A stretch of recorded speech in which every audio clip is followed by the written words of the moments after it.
Okay, so it's the day after Thanksgiving. Joni's editing the video for my trip to Utah with Nolan this past October, and she wants me to talk to the camera about what that trip was and what we did. So I'm gonna be making chili, and I'm here watching the Iowa-Nebraska game. I was winning by 1 right now. Anyways, so I'm gonna make some chili and talk about the trip. All right, so in early October, there was supposed to be a trip with several of us guys going to Moab, Utah. All said and done, it ended up just being me and my buddy Nolan from down in Louisiana. So the plan was to meet up in Montrose, Colorado, and then take the Rimrocker Trail from Montrose, Colorado, all the way into Moab, Utah. That's a really long trip, and about 2 hours before, so we were supposed to meet in Montrose, but we knew that we were going to be going close to Salida, Colorado, which is where some mountains are that we've climbed before, Salida, Buena Vista. And so a couple hours before we were supposed to meet up in Montrose, we decided, how do we go to Colorado but not stop to climb a mountain? So really quick, we made a last-minute decision to stop in Salida, grab some coffee, and then hike Mount Shavano, which is like 14,200 feet, something like that. The climb up there, the aspens were bright yellow. They're really beautiful. There were cows in the roadway that wouldn't get out of our way, so we had to honk and move those, because it's a Bureau of Land Management, and they do some free roaming with the cows and stuff. Anyways, so that was the first part. Mount Shavano, hike that, and then we continued on to the Rimrocker Trail, which goes from Montrose, Colorado to Moab, Utah, which was really the ultimate goal. Moab was the ultimate goal, so that's what we did. Start with bacon, then peppers and onion in the pot. That's how I always start with it. Got to start with a good base of all that bacon grease. Need the bacon. Of course, it's really important to note that the 4Runner I'm driving is not mine, it's my wife's. And even though she doesn't have a clue what lift is on it, what size tires are on it, what kind of winch is on the front or any of that stuff, somehow that's her car. And so I'm taking my wife's car on this trip to Utah. Also important probably to note that this is not a family trip, but a guy's trip, because my wife wants nothing to do with being completely off the grid in the middle of nowhere with no bathrooms or any of that stuff. Steak was looking good. All right, so ultimately we climbed up Mount Shavano, which after only acclimating to Colorado for less than 24 hours, I don't recommend. I don't think that I've been beat by a mountain like I was that day. Absolutely fried me. Took me a good part of the day to recover, be able to breathe again. If you don't live in Colorado, 14,000 feet up is no joke. All right, so we drove a Rimrocker Trail. Rimrocker goes from Montrose to Moab, Utah.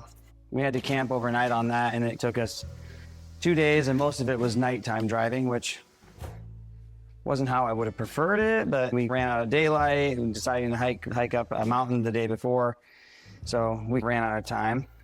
After we got down Rimrocker, got into Moab, the first trail we decided to hit was a trail called Onion Creek, which was super cool on this, I don't remember how long, 5 to 10 mile trail.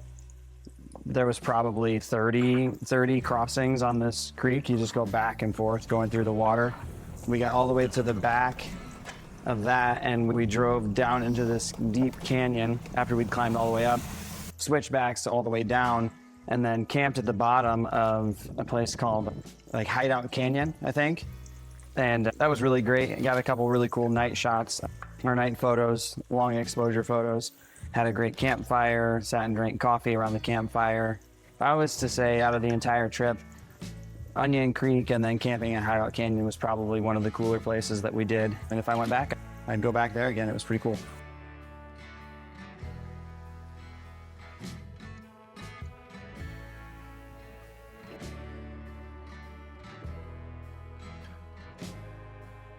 Good base for a chili. Onions, sweet peppers, looking good.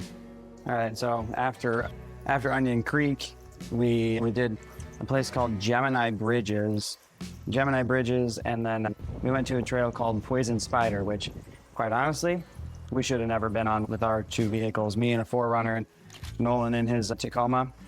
I think he wanted to go back several times, and I kept pushing him on. But ultimately, I don't think we have any footage of that because we were too busy trying to make sure that we brought our cars back to our homes in one piece.